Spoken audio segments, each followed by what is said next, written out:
जय श्री राम मित्रों। तो वीडियो कंटिन्यू करने से पहले कुछ महत्वपूर्ण जानकारियाँ पंडित जी के बारे में कि आप वहाँ पे कैसे पंडित जी की व्यवस्था करेंगे।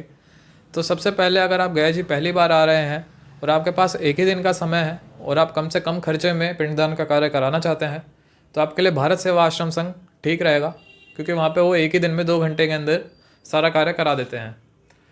और अगर आप चाहते हैं कि आपका सारा कार्य विधि विधान से हो, हर एक वेदी पे जाके हो, तो आप 3 दिन का समय ज़रूर लें। और जिन पंडित जी से हमने कराया है या तो आप उनसे करा लीजिए या तो आप अपने स्टेट के पंडित जी को वहाँ पे ढूंढ लीजिएगा, या तो उनका कॉन्टैक्ट नंबर आप पहले से ही लेकर आइएगा, तो आपके लिए ईजी रहेगा और अति उत्तम रहेगा ये आपका पिंडदान का कार्य।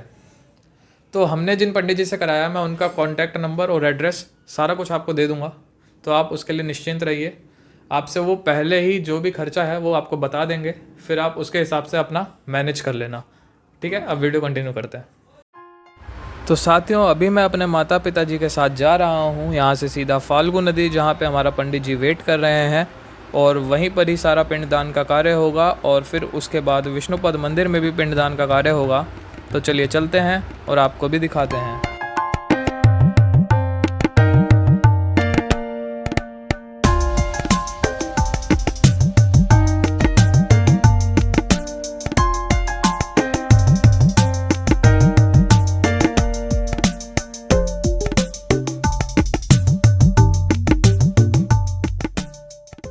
तो साथियों, अभी हम पहुंच चुके हैं अपने पंडित जी के साथ विष्णुपद मंदिर से कुछ ही दूर पहले इस पितृपक्ष मेला महासंगम 2024 के स्थली पर। तो चलिए चलते हैं अंदर और आपको दिखाते हैं यहाँ की सारी व्यवस्थाएं।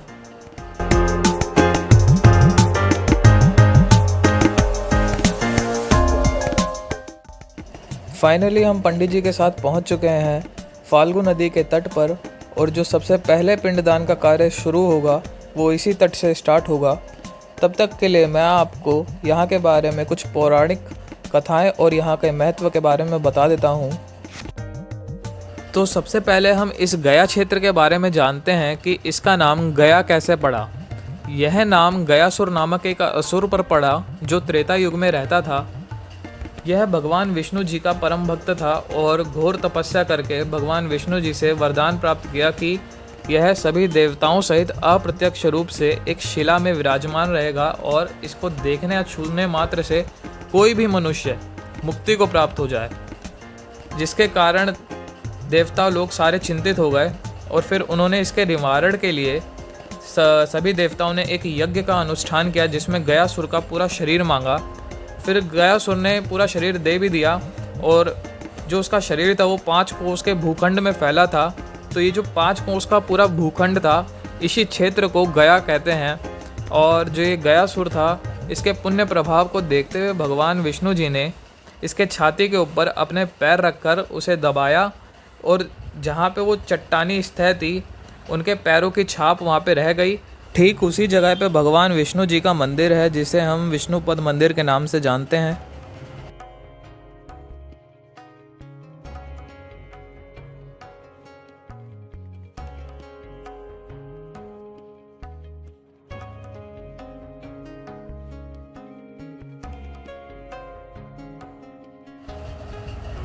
धार्मिक मान्यता के अनुसार गया जी में पिंडदान करने से 108 कुल और 7 पीढ़ियों का उद्धार होता है और पितरों को मोक्ष की प्राप्ति होती है। और यहाँ तक कि कोई पशु पक्षी या किसी भी तरीके का जीव जंतु जिसे आप भूल गए हों, या फिर चींटी तक जो कि आपके पैर के नीचे आके मर गई हो, उस तक का उद्धार हो जाता है यहाँ पर पिंडदान करने से।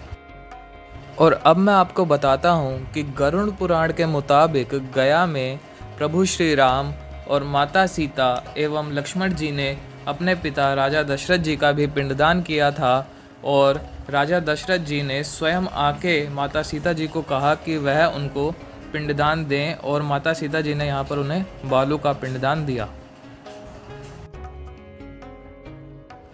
गया जी में पहले विविध नामों से कुल 360 वेदियाँ थीं, लेकिन उनमें से अब केवल 48 ही शेष बची हैं जिन पर पिंडदान होता है। किंतु समय को देखते हुए लोग अब इन पर भी नहीं जाते और आमतौर पर विष्णुपद मंदिर, फाल्गु नदी और अक्षय वट पर ही पिंडदान करके चले जाते हैं।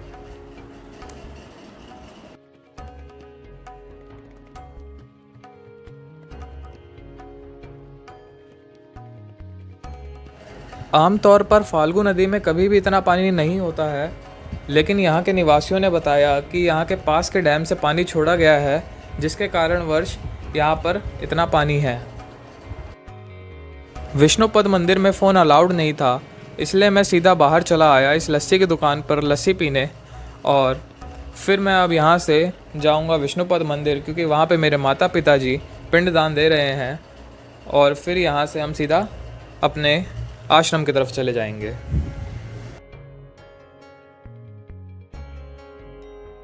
रात्रि के भोजन के साथ अब मैं इस व्लॉग को करता हूँ यहीं पर एंड, और मिलते हैं नेक्स्ट व्लॉग में, जिसमें हम जाने वाले हैं प्रेतशिला, रामकुंड, सीताकुंड, अक्षयवट और बोधगया। तो अगला व्लॉग होने वाला है बहुत ही ज़्यादा इंटरेस्टिंग, तो बने रहिएगा।